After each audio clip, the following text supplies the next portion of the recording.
Iceland. Do you know where the afters is?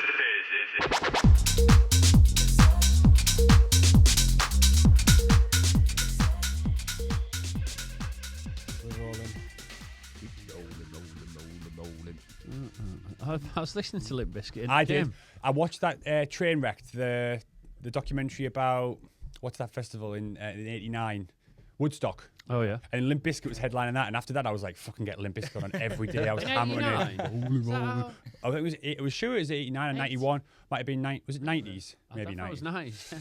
You 99. There we go. When were you? It had a 9 in it.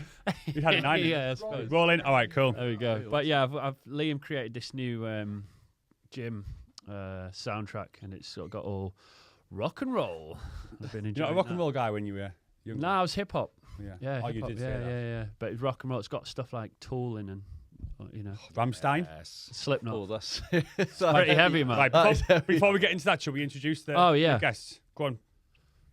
No, go on. I thought you were going to do your... We don't even know what we're doing still. I don't even know how many episodes in we now. Yeah. But Ibiza Unplugged boys, welcome to the afters. Cheers. Thanks a How lot. are we doing? Yeah, not too bad. Thank you. Not too bad. You've come fucking far, haven't you?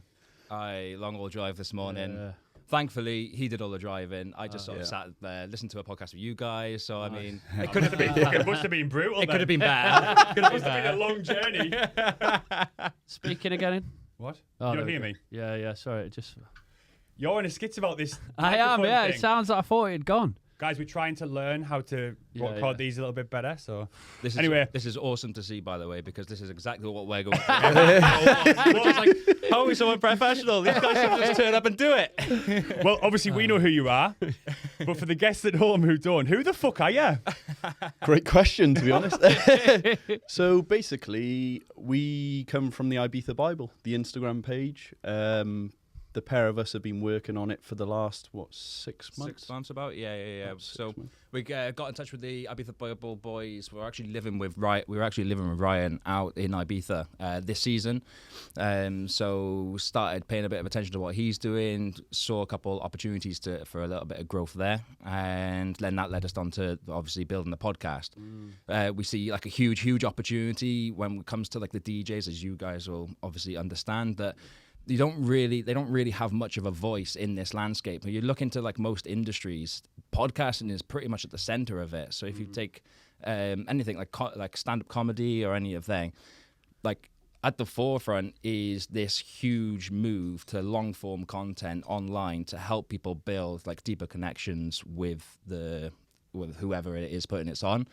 And I think it's just super important. And in the landscape of what we've got at the minute in terms of the DJs with the events, you get like very, very brief touch points with them, like if it's a 30 or a 60-second reel where they're promoting something, but there isn't much time to actually like identify who they are and connect with them on a deeper level. Yeah. And well, you guys, obviously, the whole point of this story is you understand that there's huge stories behind all of these. Everybody's got a voice, and everybody's got a voice that's heard, that's worth listening to. So we want to really build like a sort of safe platform for them to come on board and tell that story. That's about it. And names, we didn't even introduce your names either. I'm Josh. And I'm Lewis. Well, it's great to have you boys. I know we had a conversation, I think the first conversation was a few weeks ago, maybe a month ago. We had that exact discussion about, and I didn't even really click on that, but you made a very good point about the audience. Now, we just think, I mean, in my head, I was thinking, if you listen to a podcast, you listen to a podcast. But there's actually like almost, there's genres for podcasts as well, and it didn't really register with me until you mentioned it, and I was like, this is a great opportunity for us to have some synergy together, because we did talk about this as well, but in the music industry, and I think it is quite prevalent in other industries as well, people tend to kind of climb on each other to get to the top. Yeah. And there is no need to do that. Yeah. You can work together, you know.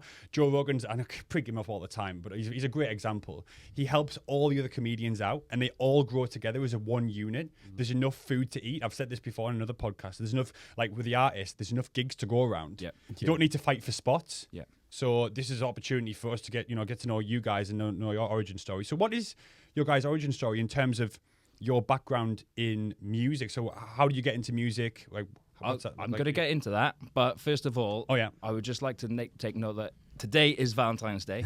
Yeah. Okay. And obviously we've chosen to spend it with you guys. I know, it's very cute. I'm surprised you accepted, but... My missus is fuming. She's going to be far more fuming when she sees this bit right now. Yeah. Okay. definitely. But Go on. of course, we had to bring a little gift for you guys joint to say present. thank you for inviting us down here and Nah. choosing to spend your Valentine's Day with us. So, Oh, mate. I'm going to put it in the middle, yeah, and you go guys can fight over Are we, it. well, first of all, you left Go the fucking for it. price on. You cheap bastard. You cheap as £4. That's pretty decent. That's Go on, mate. You have a little look. all right. A bendy road. I'll give that my missus after. Oh, yeah, she works downstairs. Right now, I understand that you guys have gone on a bit of a health journey, and obviously you've had to quit the blow, but you don't have to stop the blowing. Nice. I'm glad you said that because I actually thought, when I see that, I thought, is he doing a fucking line there? What? that's what I thought when I saw it. Yeah, see? Brilliant. Fucking class. Well, we'll have a game. You'll of have that show fun the with camera that. that. Show the camera that. Amazing. There we go. And, That's what the kids are up to these days. I'll even Get them in early, eh? let me read the card. Sorry, first of all, we'll show the front of the brilliant card. Romantic. Partner. Fantastic. And inside, dear Jackie and Sean, you caught our eyes the first time we saw you. Thank you, boys. I Appreciate love that. Thank you. Happy Valentine's Day. Your secret admirer. We not should, secret anymore. actually, we should start making that a thing now. We What? expect gifts. Gifts on, every You've, time. yeah, you've Yeah. set the Yeah. Set standard it now. up, so there we go. Awesome. All right. Well, Yeah, so we were going to tell our story. flattered. Yeah, no. Get straight into that's it, it. boys. So, what's your story into music? So, yeah, where do you want to start? Into music? Well, you guys, like, for example, you, Josh, first. Like, what age were you when you started getting into music or dance Right. music, or what does that Yeah. journey look like for you? Were you a Okay. DJ? Were you like, what's that like for you? So this really starts around about probably the age of 16, 17. I got my brother's fake ID and I start going out. I've always been like a lot older looking, as you can tell. I'm actually only 29, guys, believe it or not. So I've always been looked about 10 years above my actual You age. didn't need that ID then. So probably. that ID, honestly, I never got ID'd. Like I've barely ever been ID'd going into clubs, and it's actually really hurt me, and it cuts me still very, very deep. But yeah, so I started going out like quite regularly from quite a young age. I sort of found my rhythm in it until I got to the age of about 18, 19, where I'm supposed to be going out, but because I've been doing it for the last couple of years, like a couple nights every week, I was just over it. No, I was just completely done. I moved down from Shetland when I was about 15 years old, from the Shetland Islands to Cardiff, and I got into the gym with a couple of the boys that I started meeting up with there, and that were like sort of like followed me as I like started learning a couple things, and then as I got to about 18, I was just like, I'm done with this going out, and I feel like shit every fucking week. It comes to the Monday and I can't get into the gym. So it was just after that I just started like tailing off going out a little bit. I got a little bit bored of it, and then I started focusing on the gym a little bit more. But because I was doing that, I still, like, obviously everybody's going out. I still want like an excuse to go and hang out and chill with the boys and do something. So we started going to like a little bit more bigger events, going to like your house events, going to like D&B events back then. And then we booked in our first lads holiday to Ibiza when I was 18. And that just changed my life. That was like thrown in the deep end. The last couple before that was like Tenerife and Malia, which are just like piss up, you know, like just down the boozers. And then I went over there, and then obviously you've got the strip, which I was used to, but then you've also got the wonderful, elusive world of these super clubs that I just got lost in. Didn't know that anything like that actually existed. And that just completely changed my life. When I was in Ibiza, I was like, I'm home. This is my home. There's something magical about that island. There's something like warm, that feeling that you get inside you. When we were speaking to Ben Santiago, he was explaining exactly the same thing. And it's starting to become a very, very like common theme with all of the people that we're speaking to from Ibiza, that like when they go there, they just sort of fall in love. So that then started a phase of, well, a phase. I'm still in the phase. A decade later. yeah. Of just going to Ibiza as much as I can, every opportunity that I got. Go to Ibiza in the summer, go into Amsterdam in the winter. That was me. I'm sorted. Just following the music, you know, just having good fun. But at this time, I was actually building a couple businesses. So I had a couple like bricks and mortar businesses, and during like sort of building those, I always come to one bottleneck, and that was always like the marketing. I was always just like, how, like, I can have the best product in the world, I can have the best service in the world, but if those people don't know about it, I can't serve them all. So I was getting like influencers in, I was getting doing paid ads, I was doing like SEO and doing all this stuff. And I was just like, oh wow, like this is insane. So I started spending a lot of time on just trying to break down those bottlenecks, trying to obviously tell as many people as possible. And then I was just like, I went into a dark cave, and I spent years and years just learning about like social media, because like that's when this is all coming about. I'm starting to see the opportunity, and I was like, do you know what? I'm pretty good at this now. I think I would rather use what I know to serve other people, the power of like social media marketing and all the tools that are available to them right now. And I just spent a bit of time thinking about like, what is it that I love that I want to be doing for the rest of my life? And that was music. So I was like, how do I go and serve the people in the music industry, the thing that I love doing, how to benefit from all of these tools that I literally over the years become a master of. And then I was just like, right, let's go. Like I just started going to a couple of events companies in Cardiff. Sorry, when was this in this timeline? So this is like lockdown time. Okay, so lockdown, a few years ago. Lockdown was a very pivotal moment for us, which we'll dig into when it comes to like the health journey, what this is all about later on. But it was a very, very pivotal moment in my life. And that's where I identified, I had the time to go away and learn like ridiculous amounts. And then that's when I was just like, right, what do I want from life? Because I was working 18-hour days every single day. I love it. I still do right now. But I realized that I could tailor that to something that I love doing, so it isn't work, you know? I can rock up every day and it's not work. It's doing stuff that I absolutely love. So I got a couple of clients over here. I was like, yep, this is it. I'm seeing results. And I was like, where's the best place for music in the world? It's Ibiza. Yeah. Let's go to Ibiza and let's see what we can do. Head over to Ibiza, got a couple of big clients, and the rest is history. That's us. That's a hell of a story. That's going to make my story sound terrible. When did you guys meet then? How long have you known each other? Since when I was going out. No, it was a little bit later. So we met in the gym. Yeah, interestingly. Yeah. We always used to pass each other in the gym, but we had our own friendship groups. And just do the bro. So you know the bro thing, like the acknowledgement. Oh, just a nod. The acknowledgement. You know, like, I see you in here every day. We're putting in the I see you working. I see you working. Sorry, so your story then? Yeah, so my background, I don't really come from a musical background. So by trade, marine electrician. Don't get him started on the bloody boats. Love boats. Please talk about boats if you want. About boats all day. Talk about whatever you want. Met a couple of contacts whilst working in Penarth Marina in Cardiff, and I ended up actually getting trained up as a drone operator, and ended up doing work for the MOD, like doing site surveys and stuff. So that's how really... How old were you when that was going on then? To be honest, I started in the marina when I was about 19. Found my first job on Gumtree, of all places, cleaning boats. So started there, and then I was a yacht broker for a couple of years, and then I went into the electrical side of it. So, yeah, stayed in the marina, like the boats clearly. So as I was saying, I met a pretty good contact down the marina. He had 3 boats with a collective value of like a couple of £1 million. So I was like, yeah, this guy, he knows what he's on about. So, he said, oh, what would you like to do? He said, I've got a drone company, I've got a CCTV company, and I've got a radar company. I was like, drones are the in thing at the moment. So this was like maybe 4 years ago. So I thought, yeah, okay, trade me up for the drones. So I went into that side of things, and during lockdown, just continued doing that, traveling around the UK to all the MOD sites. And really that was, so I had a written note from the government at the time. So for me, lockdown wasn't like I'm stuck inside doing nothing. I was traveling around the UK.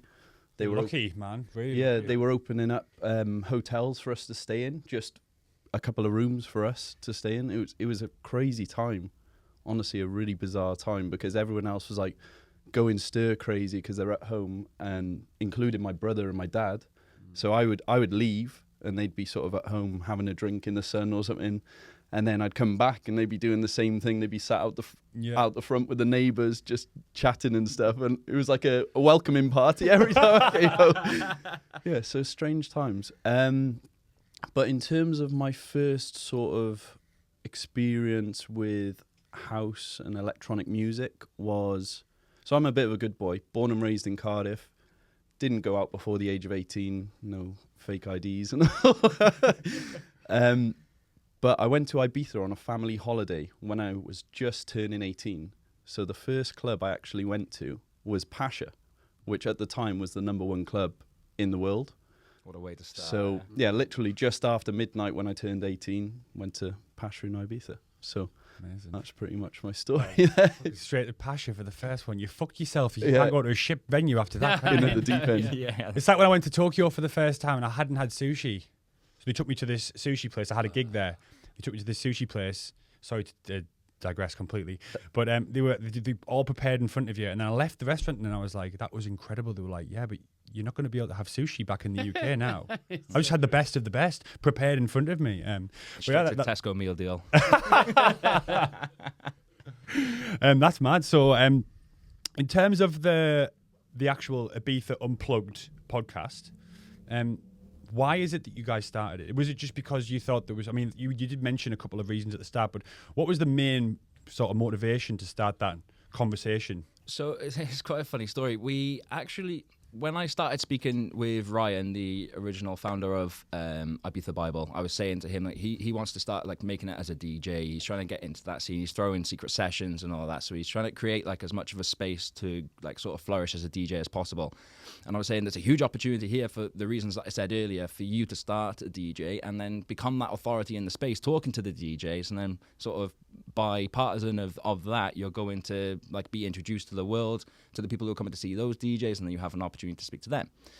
But as you guys are fully aware, like podcasting isn't just something you just flick the cameras on and then just talk for a bit. You know, like it's a lot of prep, it's a lot of organization, and it's a lot of work. Like there's hard graft. Is it?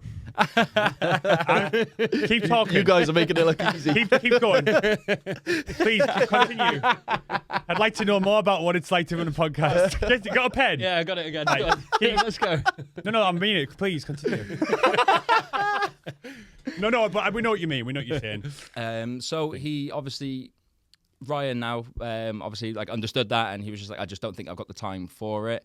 But because I'm lost in this now, like I've got the idea, and I'm like, no, honestly, like it's going to be great. It's going to be great for the Bible. It's going to be great for obviously Ibiza, and it's going to be great for all of the artists that are coming through, and then the promoters, then the venues. You know, like this is just a sort of a win-win scenario for everybody. It's a very long game, but it'll definitely be worth it.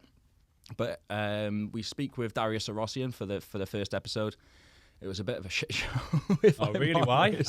It was just a bit here, there, everywhere. It's the first episode, you know, like we're still working things out. We're traveling everywhere. It was the day after his birthday. And you had a couple of shandies the I night before. may or may not have made it. Oh, well, that doesn't help. I'll be honest, I didn't make it to that, no. And I still feel bad about that to this day. What a wicked birthday, though. So we were sort of throwing things together last minute, as you do in Ibiza. We were like looking for something to do, look at what the vibe is that day. We went out, had a bit of a mad one in the house, and then we headed over to Ocean Beach just to suss things out, you know, just go and meet a couple of people down there, say hi. And then we get the text, Bibby is going to be closing. Oh, were you there for that? DC tonight. DC 10. So we were like, oh shit. So I actually got the call because they wanted me to go and get some videography. So go and get some like footage of the night. So I was like, right, I've got to go get all my gear. Let's go. No taxis anywhere. End up running down jumping queues. Like it was absolute, like it was ridiculous. Yeah. Get the stuff, head straight in there. And as you can imagine, it was just magic that night, you know, just absolute magic. And you just couldn't really leave. Carnage as well. Oh, carnage. Absolute carnage. I saw the videos. Yeah, it looked incredible, but very, very busy. It was but as you would imagine it would be for Bibby's return. It was insane. But it was one of the most magical nights. There were 2 nights I stood out this season. That one and Kind Music at Cala Grassanetta. That the two best parties. I was gutted I couldn't go to that. Insane. Kind of music, they're just absolutely killing it. Yeah. I remember I used to do when I was at Egg, I used to do the Egg Radio, and I interviewed Adam Port and me must be like 10 years ago now, when they were just playing at Egg, and now every single gig you see it's just absolutely huge, isn't it? Bonkers. It's bonkers. Sick. What do you think it is about them? Why they've made it so big? They're just cool, aren't they? They are I don't cool. know. They're just cool guys, aren't they? They look like skaters, don't they? Who are we talking about here? King of Music and me, Adam Port, Rampart. Right, yeah. It's not my. I have no idea. Do you know? It's not really my music. It never used to be, but like more and more now, I really like it. Like that's it. Although I don't really go out anymore, if I did, that's in the top 3 events that I'd like to go to. Would you say And it's Afro House? Because quite a lot of it is. Is that what it is? It's It's quite sort it's, of, it's a yeah. lot of blend. Yeah. And what you were just going to touch on then, like if I was to go out, I would probably go to that. And I think that's why they're so big, because it's like it touches so many points. It's so like absolutely. in the middle, so you get like such a crazy like crowd. Yeah. They're super fans of super fans. Yeah, right. yeah. Really? Like full clobber. Like that. Yeah. You can spot them from a mile away. Yeah. But it just touches so many like sort of touch points that the crowds are just huge. They come from all over. It's such a cool music where you can play the daytime, you can play the night, you can they can sort Anytime. of fit in anywhere. Yeah. And that Cala Grassanetta part. Do you know what? Do you know what I like about them as well is that you don't really get that sense of ego about them. No. Do you know what I mean? They just seem really genuine, Yeah. and I think that that comes across really nicely. And they're having fun. Yeah. You know, like when you see them, like they're having fun, they're doing their thing. They're like one of them might just bugger off for a bit, and they come back and like they're holding the fort, they're comfortable, they're having fun. Do you know what I mean? It's just boys. They've got people around them. They're feeding the energy. Like they It's honestly, casual, isn't it? It's so Yeah, casual. yeah, When you see them up there, they just look like proper chilled out. Yeah. just I having a got good time. exactly the same vibe from any Solid Grooves I've gone to. You got David, you got Pausa in there, you got Dennis and Bibby and Marwan. They're all just a there. family. It's a community. It's a family, and everyone wants to be in the family. Yeah. And you see the people in the booth who are like feel that they're close to the family, and it's like. It's like a moth to a flame almost. Especially, I took my wife to the first one. It was years ago, maybe 2. It was before COVID, I think. And she'd never been to a Solid Grooves before, even in the UK or nothing. And she was just stood there for an hour going, "This is fucking awesome. The music's class, the crowd's awesome, and like just seeing them all communicate in the booth together and just fucking like you said, having a good time." Yeah. And yeah, it looks class, man. Absolutely. So let's go back to Ibiza Unplugged. Oh yes, we digressed a little bit. It's all right though. That's what this is about. We're professionals. We practiced this. We've got notes. Got notes. You should have seen the first. I'm going to digress one more bit. The first episode, we were talking about your first episode that was a disaster. Okay, no. Our first episode, Sean had like a pen and paper. It had like 3 words on it and an arrow that went like that. And I was like, "What the fuck is that for?" And he was like, Yeah. I'm trying to make notes." Just writing anything down. Yeah, anything. Sorry, go on, Sean. Go on. Well, yeah, sorry. Oh, sorry. I've figured it out. It's okay. Supposed to be fucking professionals here. We'll edit that out. Sorry, so yeah, back to Ibiza Unplugged. Motive. What was the motive for getting this book? So I was speaking to him, and then the Darius Arosian one There we go. didn't Yeah. air. But I got a taste. I come out of that. I was driving out and I was like, that was cool. Ryan had a bit of a high because obviously Ryan come and co-host it with me. He had a bit of a buzz, but because it took like a week or 2 to get the next one, that buzz of his had like sort of dipped a little bit. His attention Yeah. veered away I very don't know. quick. I think you should go back to when you first mentioned to me about it, because it was Josh's idea initially. When obviously I was back in Cardiff meeting up with you. Yeah, well, that's a good point. How did it become you two running it? Do you want to tell us, sorry? Yeah, please. Right, so I was in a bit of a ropey relationship, to say the least. Fed up at breaking point, doing the marine electrician thing, but sort of sauntering along, not really taking it. Cue the sad piano. Yeah. Not really taking it to the next level. You know what I mean? I love boating. I love that side of things, as we touched on. Yeah, I realised I didn't really tell the rest of my story there. So on the side of doing the boat stuff, I have grown brands as well. So in terms of social media presence, so I used to, on the side, grow Instagram pages and sell them on. back when Instagram was first sort of popping off. But yeah, the point we were getting onto. So Josh had been going back and forth to Ibiza. Obviously, he had spoken. How did you meet Ryan initially? But by the way, just for context, Ryan from the Bible. Ryan Connolly, The founder, one of two founders. Yeah. So I went out to work with a party that was going on in Ibiza. I was supporting them through their socials, and then the guy that was running that, was living with Ryan. Was that Gav? Gav, yeah. Yeah, I know yeah. Gav. I've known Gav for like 12 years or something. Really? Well, he used to work at Egg, so when I was a resident at Egg, he was there. We've had some fucking mad parties. and when I was staying in Ibiza last winter, his place was just around the corner from mine. Where I think he's still there now. That's where we were living. Ah, okay, that one, yeah. Okay, there we go, yeah. So, anyway. We will get there. Yeah. How long we got? We'll get there. So yeah, and then he was living with him, so I just started speaking to him from there, and then obviously we just like started talking. Yeah. I was giving him a couple of tips, and then I was coming back and forth. So he was coming back and forth from Ibiza to Cardiff, and I was going through this dodgy breakup. And I was like, you know what? I need a change. Born and raised, lived in Cardiff my whole life. Played it safe, really. Mm-hmm. Needed to step outside of my comfort zone, and no better person to do it than Josh. So basically, it started with ideas. Finally corrupted him. Yeah, that's it now. It started off with you sort of spitballing ideas with me, and then me getting actually really excited to do with social media and all that side of things, and growth strategies, and basically the potential with the Ibiza Bible, because there was a lot of things untapped, including podcast. So it was from there, really, wasn't it? So we met up for a few coffees, and I said, look, I'm going to make the move. I'm going to sell my car, which was my most expensive asset, still living at home. So yeah, I finally agreed, didn't I, that I was going to do it. Took the plunge, come out to Ibiza with me. Sold my car within 2 weeks, was out in Ibiza with Josh. And then we got to work. Nice. Yeah.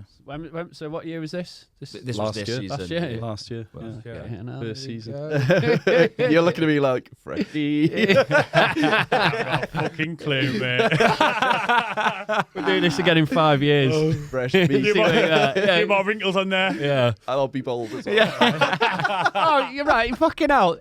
Yesterday, I love that. he introduced me on the live. Yeah. He goes, and welcoming this other bold man. I was like, the second bold man to. I said handsome. I didn't know if you were on about me, because it was just when I joined. I was like, right, I know I'm I wouldn't have thinning out. minded, but my fucking brother was listening. Yeah, that's not very nice, is it? What? It's not. It's style. Awful, that. Vin Diesel. It's out of order. You only met should you know, a week Josh. ago. I know, yeah. Fucking hell. Crying about that all night. And do you know what's funny as well, right? This is not a lie. Someone followed me from that live yesterday, and it just said, I can't remember his name, I'll have to look, but at the bottom, guess what his job was? Hair transplant extra. So I dropped him a DM. Straight to Turkey next week, then. You know. Anyway. Sorry. Had to be a service. Yeah. Anyway, back to that. Where were we? So Now, the reasons for the podcast, like for us, when we started it, we were working together on like a fitness journey thing. I work with Sean with his company Willis Fitness, and after that, we were just talking about the experiences we've had with addictions and struggles with alcohol and all that stuff, or whatever substances. And we're like, we could do this in a podcast, and there was like a real motivation to talk about these things publicly, because they're not talked about publicly, and that was kind of our motive into this arena. So I was just wondering, is there a similar story for you guys? Yeah, that's it. So of course, as I briefly touched on it before, but as I was saying, like everybody's got a voice, and everybody's got a voice that obviously that deserves to be heard. And everybody sort of, when it comes to DJs, they think, oh, cool person, partying, living the life that I want to live, going around touring, it must be the best thing in the world. Yeah. And before I got to know a lot of DJs, I used to also say that there's no better job in the world than a DJ. Yeah. And then I went to, oh, wait, no, there's no better job in the world than a DJ's tour manager, because they get to do everything, but sleep. Not have to, but not have to do the work. Sometimes. Yeah, well, actually, probably less. Fucking hell. And then getting to know a lot of DJs, I realized, oh wait, no, I couldn't have been more wrong. There's not many harder working jobs in terms of like the hours, the graft, the travel, the lack of sleep, which is it's like so detrimental to you. And because there's so many people, it's such a saturated market, it's so hard to stand out in such a saturated market. So I truly think that all of these like that are at the top of their game have like unbelievable stories that I think that it would be really, really worth those people hearing. Whether that's their journey into music, whether that's their journey of like getting their first track signed or whatever that is, I feel like they all have like amazing voices that obviously need to be heard, and didn't see much of it within the space, so we just wanted to obviously fill that gap and obviously give the platform to these guys. Yeah, and can I add something there as well? I think that people tend to put DJs on a pedestal thinking they're superhuman, and it's nice to break down and sort of create that deeper connection to make people realize that they are just human at the end of the day. I used to say that all the time. I used to put them on a pedestal. Yeah. But then when I got into it, I used to say to people, like friends, I go, they're just lads and lasses. Yeah. They're just people doing a job. And it isn't as glamorous as people think if you do it the wrong way. Yeah. Which is what I wanted to come on to, actually. So, our journey through music has been fruitful, to say the least. But with you guys, you're not DJs, right? No. So you've never been, or you were? No, that's sort of intentional. So I did start playing around with FL Studios when I first started getting into it. But as I made the decision, and obviously DJing, like going down Pirate Studios every single week, a couple times a week with the boys. And then as soon as I started getting into the space, I just sort of had to make the commitment to just quit it. So I wasn't ever trying to like sort of benefit externally in the network I was making, or if I'm doing some deals with like these big venues, I'm not trying to be like, oh is there a spot for me at the amount? And I knew that was going to be like a really easy sort of like slope to like just sort of dive into. So I was just like that step back. You'll probably start seeing like a bit of a sequence in like when I'm talking, but when I go into something, I go 110% into something. I was going to say you're obsessive. That is the word. It's a superpower if you use it properly, though. Yeah, for sure. Yeah, but you've got to learn how to wield that power, and and that was like super important. So when I started messing around FL Studios after 2 days, I was like, oh, I've got to be careful here. We were talking about this actually in the car on the way here. Yeah, and I was just like, right, no, just delete it. I just uninstalled it, and I was just like, I'm going to lose a lot of time into that. Is it something that I want to be doing for the rest of my life? No, so let's just take that time and concentrate on something that I do want to be doing for the rest of my life. That's why I don't want to get a set of golf clubs. Well, what I was thinking then, I wish someone had told me that about cocaine. Oh, you mean you were really good at that, though? Yeah. Question, what would have been your DJ name? Oh, that's a hell of a question. Oh. Do people think about that? Do you reckon? I don't know. That's what I'm asking. Lewis, you got a DJ name? Alias? So my surname is really odd. Ronicle. It's one of a kind. DJ So Ronicles. Ronicle's mint name. Yeah. It sounds pretty good, right? Yeah, Ronicle. I think I've sort of built this sort of like online alter ego on myself. So like I've got the company that sort of like that backs all of this is called Vesca, and that's why my Instagram is josh.vesca. But I think it would have to be Vesca. So everyone thinks he's Josh Vesca. I did until just 2 seconds ago. Yeah. Everybody does, but I sort of want it to be that way. Okay. We won't out you. I've got a dark history, guys. You can't look me up. Okay, so I've got a question is season in Ibiza. How do you look after your health and fitness? Or do you not? I want to get into the partying side of things as well on that tip. So you're new to it, so newish to it compared to 18 when you went to Ibiza first. There's a lot of debauchery goes on the island. So has that been an issue for you ever? Or are you looking after yourselves? Look like you're going to the gym, boys. You're looking after yourselves properly now. But so I'll preface this with when I started going to Ibiza, that was not even a consideration. It was actually quite funny because I've always worked for myself. I've always had like my own businesses. I've always just and as you said, I'm quite obsessive. So I'm 100% 110% if I can at all given times. And that translates into my party life too. So we can relate there. Yeah. Now we're on the same page. Yeah. We don't need these anymore now. Spitball. So I would be working away. So like I had like a few things down in London where I was living down here, going around, and like that was my life. And then I would get 1 week, because obviously it's really important to make sure you're spending time and keeping connecting with your friends. So I would spend 1 week a year out in Ibiza with them. And that was like sort of ritual. That was to bring the boys back, like get the connection together. You know, you've got stuff to talk about for months after that. And yeah, I would translate exactly that work ethic into partying. So like I would not sleep for a week. Originally, like it was just drinking. I would just go out there and I don't know how I would manage it. I certainly couldn't right now. But yeah, just go out there, just boozing and just stay on it. Like I'll sleep when I'm dead, all that kind of nonsense. Just drinking. Just drinking. Fucking wow. I don't know how. Just drinking. Yeah, that's got to be some sort of record. That has got to be. Yeah. Sorry, Corey. I wouldn't recommend it. If you can get drugs, get drugs. That's the slogan. Yeah. But yeah. So then that was the first few times. And yeah, so I sort of kept that mentality. So when I was going to Ibiza, that was my time out. That was my time to be like, right, like let's be a degenerate, because I know as soon as I go back and I've got my head back on, like that's it now until. Like obviously I'd have breaks with the missus, I would do this and go that, but it's pretty much work. So then that was my time just to go out and party. No, okay. And is that why we can't search your surname now? Yeah, part of the reason. Might have a couple. How about you, Lewis, in terms of partying and stuff? To be fair, health-wise and sorry, health-wise, well, this last season, my first season, I think we did a pretty good job, to be honest. Yeah. I think Josh kept me on track quite a bit with it, though. Bit of accountability, sort of. Yeah, exactly. Yeah. Exactly that. So did a fair bit of partying, but at the same time, we were in the gym about 3 times a week, which... For Ibiza, that's good, man. Very good. Not too too for your bad. first season, fucking hell, man. So yeah, I'm not going to talk about my first season. That's incredible if you can do that. To go back, there was that, as I said earlier, that there was a very pivotal moment when we first went into that first lockdown.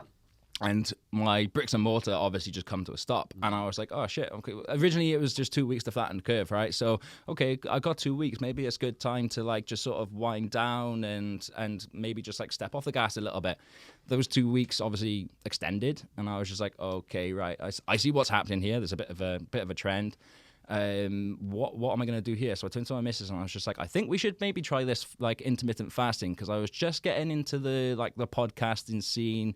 Obviously started with Joe Rogan. He introduced me to the likes of Andrew Huberman, and then so I started like paying attention to these things. And then so after the first couple of weeks, I was like, we're sitting around doing an awful lot of nothing. I made some weights out of concrete. So my neighbor had thrown out their trampoline, so I had a bunch of like these curved bars. So I just went to the Spilton suppliers, made some blocks of concrete on the end of these things. So I had like a full gym in the garden, and I was like, and because I'm not like as active, let's just cut our calories down. So let's try this intermittent fasting thing. So we started eating like just skipping breakfast, really, in 12 till 8, and then we were like, oh, this is all right, we can do this. Let's start eating like 4 to 8, and then that just started slowly creeping up. But during the lockdown, I have a lot more time now to invest into the podcasts, and I'm like, because of my social media like sort of background, I understand about curating your algorithms, like unfollowing stuff, following stuff, like telling your algorithm what you want to see. So I really made that just purely like fitness stuff. Fitness, health, well-being, all that kind of jazz. So I'm just getting inundated like every day with these like mind-blowing like sort of wellness podcasts that I'm just learning. I'm just got like sort of like just divulged like fully into it. It was center of topic, right? We're all in a health pandemic, so it's like center of topic is this stuff that I want to learn about. So then that really opened my eyes, and I started meditating a lot. I started, obviously, like intermittent fasting was growing every day into like a 2-hour eating window a day. Nice. As I said, I was meditating. I was started taking up yoga just because it was like a fun activity to do with the missus. So like that really just snowballed, and then I went into like all of the podcasters, really started paying attention. And I was like, oh wait, I'm far more like more focused. Started really noticing stuff within myself. I don't know if it was just because of everything I was doing or like the increase in meditation and all that kind of stuff, but I started really like my interoception just like went through the sky. I was just like, oh wow, like I feel like superhuman, which is insane to think that you can feel superhuman just by being healthy, you know? That's how bad everybody is on an everyday, that like you feel superhuman if you just stop eating healthy. Do you fast as well? So I didn't before I went out to Ibiza last season, but I started joining what Josh and Soph do. Basically, the eating windows. And for me, yes, great. Felt exactly the same benefits. Stayed lean out in Ibiza, but also, felt energized. Yeah, felt good. I think everyone in Ibiza in the summer's fasting. I had an eating window. It was 45 minutes at Burger King on the way back. At the airport, and then loads of pills. Oh God! I think it's incredible the way you've done that first season. Absolutely. I can't relate to that in any way, because I mean I feel like when you guys went over, you had this project, you had like an intention, like you had something to drive towards. I mean, when I went out, I was just selling tickets for Zoo Project at the time and just wanted to party basically. But you've gone with an intention, and I think that's super important. It's kept you focused, it's kept you aligned, it's kept you in the gym. You've had that on your mind. So clearly that's made the difference there. If you didn't go over with that, you might just end up at a fucking DC 10 every week. You'd be like, cocoon every Monday and like do the dirty double straight, and you might have just been doing it like that's what we did. But we didn't have that sort of we didn't have any reason to be there. Absolutely. It was just fun. And I think having that structure with your health as well is so important for success. Sure. Like we've talked about this loads, but the reason why I couldn't DJ anymore is because I had no routine. I was, had my addiction, and I wasn't looking after myself. And I think this is something that we always talk about to anyone looking to get into the industry, whatever it is. Like, make sure you've got that backbone of your health and fitness, because it's so important. For sure. So, Absolutely. It's core. It's central to everything, isn't it? I mean, every good day starts with a good night's sleep. Like as soon as you start breaking that, it really does start impacting everything you're doing. So if you do want to be turning up, and I'm speaking as if I'm some like spiritual leader here, as if like I'm like clean, like no, you're not. I like, but like part of it as well is like I'm so regimented with my like health and my lifestyle. So like I can go out and have fun and I can go and party, but then I know all the tricks. I know how to reset my circadian rhythm. That's what I was going to say. It's that awareness, isn't it? Yeah. And obviously you've taught me a lot about it as well in the last year. But I didn't really have that awareness before. But since spending a lot more time with you out in Ibiza, most definitely made a big knowing how to difference. bounce back. Yeah, that's the thing. Yeah, Like my birthday, I went just on that on a similar tip. I went out on a night. I didn't go crazy. I was back by 3:30, 4 in the morning. But I went out, have a few drinks this year, and I didn't beat myself up, because I went in that night out with intentions of having fun, instead of like the regret and all the guilt and stuff. And the next morning, hydrate, go for a walk, get a run in the afternoon. All those things I'd never do. I'd sit around, I'd get a Deliveroo, I'd probably get a few more tins out the fridge to kind of dampen the anxiety. It would just continue on, and it's just knowing how to change a few of those. It's like changing the behavior afterwards, in order how to bounce back. It's really important for sure. Absolutely. Damage limitation. Yeah, absolutely. So, question we always ask everyone at the end is, it's called the afters. So what we want to know, guys, is what's been your most memorable afters story. So, Josh, you skirted around this story on the live yesterday, didn't you? Yeah, he did, yeah. Probably on purpose, maybe. Yeah, he did, yeah. Oh, perfect. Okay, perfect. Well, that was the idea leading into it. It's like, if you want to hear...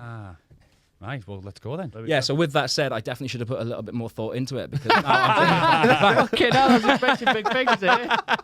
We've had nearly 24 hours. Most memorable afters. I mean, there's been so many I can barely remember, and some of the best times are literally when you do go. Everybody crams into one room. You go and get the duvets, you chuck them on the floor, and everybody just chat shit. I do absolutely love that. I do live for it. But there's one thing that I'm sure the audience will probably love. The first time I ever tried acid, right, was after a random night. And geez, I did not know what I was in for. so I go to just this event, it's just with the boys, we're just having a few beers, and then one of my mate phones me and he's just like, "Oh, listen, I'm going to come out. Do you mind coming back to mine quickly?" And I'm absolutely steaming at this point, but yeah, cool, no worries, I'll come back just so you can get ready. And we're sitting around, and there's a few of us, and he pulls out the acid. I do not remember taking it, but apparently we'd also taken a pill as well. Oh. And like honestly, one of the best nights I've ever had in my life. Really? That night literally changed my life. And you know, like what doesn't kill you makes you stronger, right? This kind of did kill me, but I was definitely reborn something else, and it really opened my eyes to like human connection. I had like this trip where I could feel people's emotions, like when I was close to them, I could feel what you were feeling. There was one boy, one of the mates that we were out with, was clearly quite down, and I just went over and put my arm around him. I was like, "It's okay, mate. I don't know what's going on in your head, but like, just know that it's okay. You've got your friends around you." And he just started bawling, crying. And that right there, honestly, that moment changed my life. And like, obviously, these things that we take, that they're all tools if you use them correctly. I'm not saying that is the correct place to do it, but taking that lesson from there, and like, it taught me so much about human connection, taught me about like emotions and how to deal with people and stuff like that. That it was quite a memorable moment. Wow, that's amazing! What a great story. Most of the stories have been like funny or daft, but like that's quite like. And when you hear a story, when I first took acid, you expect it to be. My head was all going. I'm ready for this. That's amazing, mate. How about you? Mine's going to sound really boring, but your bog standard sort of Ibiza afters where you meet some new people on the night, really hit it off, and then you end up 2 days in, you're still going out. So out in Ibiza, obviously my first season, Josh is there grafting away, texts me every day, like, where are you today then? Like 3 days in, somewhere random. Can you come pick me up? I'm up in the top of San Antonio. I don't actually know the name of the hotel I'm in. Were you just hopping between place to place, just cracking on? That was a regular. Yeah, I got abducted by 2 Irish girls. That sounds all right. That. But I'll leave that there. Yeah, okay, that's enough. Well, boys, thank you so much for coming. We just want to big up for the podcast and the Ibiza Unplugged. I think what you're doing is great. It kind of aligns with exactly what we're doing. Absolutely. Slightly different motives, but kind of the same vibe you're trying to achieve with the podcast. And I think it's going to be great. And I'm sure we'll see much more of each other in the future. Yeah, absolutely, guys. And I think it's actually really been refreshing for us to be able to connect and try and help each other with this, because that was just a complete opposite experience that I had with everyone in the music industry. And after you guys spoke and you talked to me about that, I was like, wow, like that's amazing. Honestly, I can't tell you how incredible his response was. He was like, wow. Yeah, I was like, really? That's fucking awesome. And it really was. Yeah, it was amazing. Yeah. So just any plugs before we close?